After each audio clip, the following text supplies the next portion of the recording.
Humanities science अर्थात मानविकी विज्ञान में आप सभी का स्वागत है। आज हम लोग जो है वो एक खुरठा का अगला अध्याय जो है बूढ़ा बूढ़ी और सात पीठा, इसी को आज हम लोग पढ़ते हैं, जिसके लेखक जो है वो दिनेश दिनमणि है ना। तो बूढ़ा बूढ़ी और सात पीठा के बारे में देखते हैं क्या कहानी है। तो इसमें एक बूढ़ा रहते हैं, एक बूढ़ी रहती हैं, और वो दोनों जो है वो सात पीठा बनाते हैं। पीठा गांव में किसको बोलते हैं तो बता देते हैं। पीठा एक बहुत ही प्रसिद्ध भोजन है, बहुत बढ़िया लगता है। मीठा पीठा भी बनता है और नमकीन पीठा भी बनता है, नमक के द्वारा भी। और वाकई खैर चलिए देखते हैं, कहानी पे आते हैं।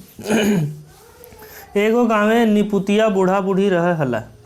तो एगो गांव में निपुतिया का मतलब उसका कोई पुत्र नहीं था, मतलब ना तो बेटा था ना बेटी था, उसी को बोला जाता है निपुतिया, है ना। तो क्या है कि निपुतिया बूढ़ा बूढ़ी रहे हला। दुइयो जन एकर ओकर हुआ काम करके कोनो रकम गुजारा करल हला। ठीक है, तो दोनों जो कोई हैं वो किसी भी, इसका घर कभी उकर घर बोल, किसी भी तरह करके उन लोग जो है अपना गुजारा कर ले रहा था। ढेर दिन परे, मतलब बहुत दिन बाद, एक दिन दुइयो के पीठा खाए के मन भेलन। तो दोनों कोई को जो है वो पीठा खाने का मन हुआ।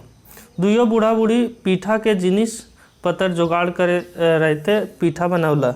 तो दोनों कोई जो बूढ़ा बूढ़ी है वो पीठा बनाने खातिर जो है वो पीठा का जिनिस, मतलब पीठा का जो सामान होता है उसको बनाने के लिए जो है वो जुगाड़ करने लगा और पीठा बनाने लगा। मोटे गो 7 गो पीठा बनैले और टोटल जो है वो 7 गो पीठा बना। अब खाए के घड़ी के 4 गो ले और के 3 गो ले, ई दुइयो के लहर गला, है ना।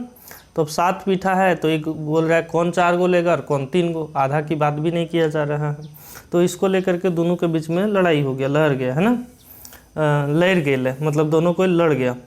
उस सभी के झगड़ा मोटे के नाम मोटाई के नाम ना है, मतलब उस सभी का जो झगड़ा है जो मिटाई के नाम नहीं ले रहा है, मतलब वो ख़त्म होने का नाम नहीं ले रहा है। से दुइयो एक मत भेला, जे दुइयो चुप रहता, जे आगे बजकता से पैता 3 पीठा और जे पीछे बजकता से पैता 4 पीठा। तो उन दोनों में एक सहमति हुआ, दोनों इस बात के लिए राजी हो गया कि जो सबसे पहले आगे बोलेगा, बजकना का मतलब होता है बोलना, जो आगे सबसे पहले बोलेगा उसको मिलेगा 3 पीठा, और जो नहीं बोलेगा, मतलब वो जो लास्ट में बोलेगा उसको मिलेगा 4 पीठा। तो इस प्रकार से दोनों में सहमति बन जाता है। यह विचार कर दियो भिन्न भिन्ने खाटी ओढ़ पोड़ सुतला, और इसी बात को लेकर के दोनों जो है वो भिन्न भिन्नाते हुए अपना खाटी में ओढ़ पोड़ के सुत रहा। तो दोनों के बीच में ये सहमति बन जाता है कि अब जो है वो जो सबसे पहले बोलेगा उसको 3 ही पीठा मिलेगा और जो नहीं बोलेगा उसको 4 पीठा मिलेगा। बिहान भय गए मैं तो कोई उठे ना, तो अब सुबह भी हो गया लेकिन दोनों में कोई उठ नहीं रहा है, क्योंकि 4 पीठा खाना था। काहे कि जे आगू उठत और बजकत से पैते 3 पीठा से ले ले दुइयो जागल बादे क्यों ना बोले, जबकि उन दोनों जगने के बाद भी कुछ नहीं बोलने लगा। देखे देखे दिन दोपहर भे गए और देखते देखते दिन जो है वो दोपहर हो गया। ताव के उठला ना और बूढ़ी बूढ़ी घर के बारे नहीं खुलल, तब भी ना ही कोई उठा। और बूढ़ा बूढ़ी का जो घर का दीवार है, दरवाज़ा है, केवाड़ का मतलब होता है दरवाज़ा, वो भी नहीं खुला। आस पड़ोस गाँव के लोग चर्चा करे लागल, जे आखिर एर तक बूढ़ा बूढ़ी उठले काहे नहीं। तो आस पड़ोस का जो गांव के लोग था वो सभी चर्चा करने लगा कि जो अभी तक है वो बूढ़ा बूढ़ी काहे नहीं उठा है। पासे के लोग लगवला केवाय ढेढ़े के मेतुक ताव ने बूढ़ा राव देली ना, बूढ़ी कुछ कहलथुन दुइयो सुगम मार रहला। मतलब जब उन लोग केवाय ढढ़ाने लगा, मतलब दरवाज़ा को ठकठकाने लगा, तब भी जो है ना तो बूढ़ा कोई आवाज़ दिया, राग दिया, ना तो कोई बूढ़ी कुछ बोली, और दोनों ही जो है वो सुगम मार रहला, मतलब एकदम सोने के जैसा वैसे ही रह गया। हिंदे गाँव के लोग बुझला जे जरूर कोनो विपत्ति घटल है, नहीं तो ना भेले दुइयों के मध्य के आवाज़ काय नहीं दे हो। तो मतलब इसका मतलब ये हुआ कि ये लोग ये जो है वो इस बात को समझ गया कि कुछ तो जो है वो विपत्ति हुआ है। ठीक है, बोल कोई तो विपत्ति घट गया है, नहीं तो दुइयों में कोई आवाज़ काहे नहीं दे रहा है। सब मिल विचार कर केवाड़ तोड़ देला। तो सभी मिल विचार करके जो गांव के लोग थे वो सभी क्या करते, दरवाज़ा को तोड़ देते हैं। तो देखलथुन जे दोनों खाटी बूढ़ा बूढ़ी सुतल है। तो उन लोग अंदर जाता है तो क्या देखता है कि जो दोनों बूढ़ा बूढ़ी है वो क्या है, वहाँ पे सोया हुआ है। ओढ़ बोड़ और चूल्हा तर पीठा दाएँ पर रखल है, और क्या देखता है कि वो दोनों ओढ़ पोड़ के सुतल है और चूल्हा पर जो है वो पीठा को दबा करके रखल है। लोग के दुइयों के हिलाए डोलाए के देखे ताव कोई राव नाय देले। गाँव के लोग यह बुझला जे दुइयों मोर गेल हथ, हाय हाय बेचारा बूढ़ा और बूढ़ी रात बिन खैले सुत गेल पीठा और ढापले है। तो इसका मतलब ये हुआ कि गांव लोग ये मान लेता है कि अरे हाय बेचारा बूढ़ा बूढ़ी जो है वो रात को पीठा बनाया, खा भी नहीं पाया और बेचारा लोग मर गया, पीठा ढापले रह गया, है ना। गाँव के लोग हाय चोक करे लगला, तो मतलब जो है उन लोग हाय चोक करने लगा, मतलब रोने वोने लगा, उन लोग पे पश्चाताप करने लगा। पश्चाताप मतलब यहाँ पे जो है उन लोग के बारे में सोचने लगा, है ना, कि बेचारा लोग मर गया।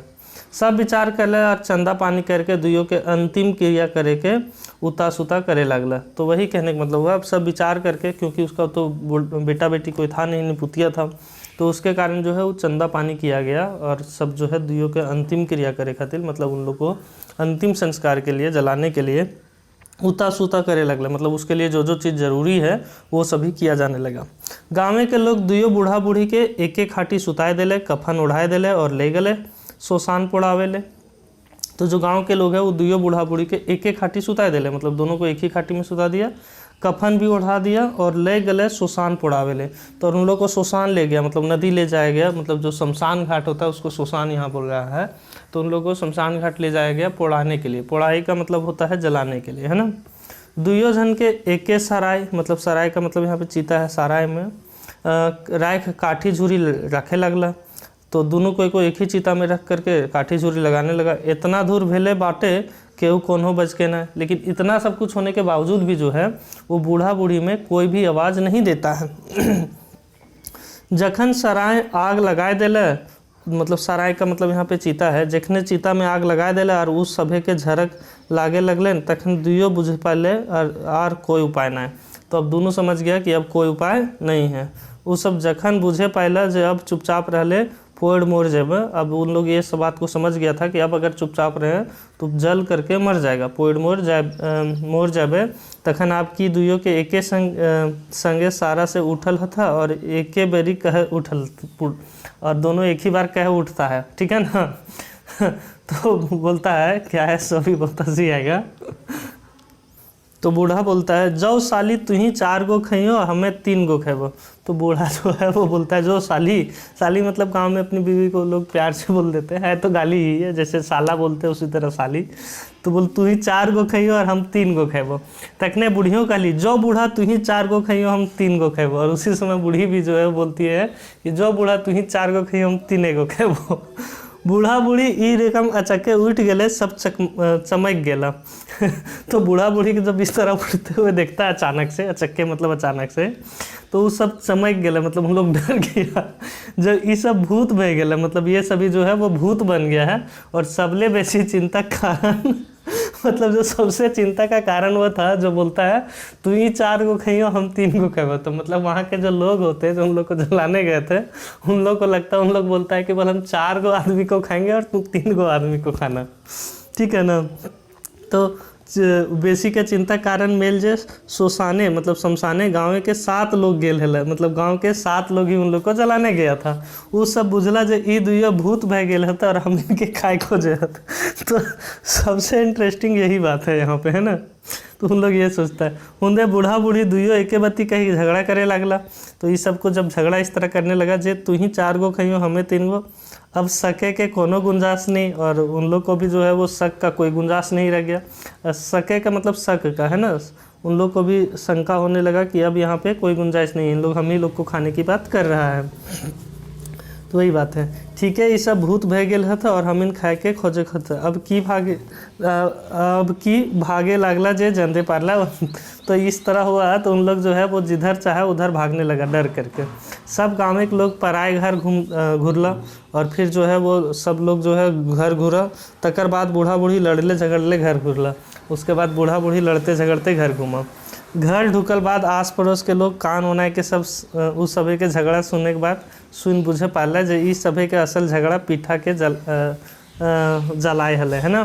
तो इसका ही मतलब हुआ कि वो सभी जो है वो इस बात पे जब ओनाए के सुनने लगा, ओनाए का मतलब होता है कि घर के कान लगा के सुनना। तो ये बात को समझ पाया कि अच्छा इन लोग का मुख्य लड़ाई जो था वो पीठा को लेकर के था, कौन कितना पीठा खाएगा या नहीं खाएगा।